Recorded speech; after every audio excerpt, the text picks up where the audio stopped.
A for Z. Z for zebra. আচ্ছা বলো Z for, একটু বলো, বলবে না, একটু বলো।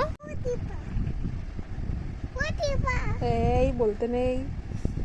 কে হই আমি তোমার? কে হই আমি তোমার? কার মা? তোমার মা। আচ্ছা বলো মামা। ও মামা, জেড ফর কি হয়? আচ্ছা তুমি আগে বলো জেড ফর কি হয়। এটা কি বলো, কি ওটা? ডাইনোসর। হ্যাঁ ওটা গাছ। এটা এটা এটা ছোট ডাইনোসর। মা জেড ফর কি হয় মামা? Z for Z. Z for zebra. আচ্ছা বলো জেড ফর, একটু বলো।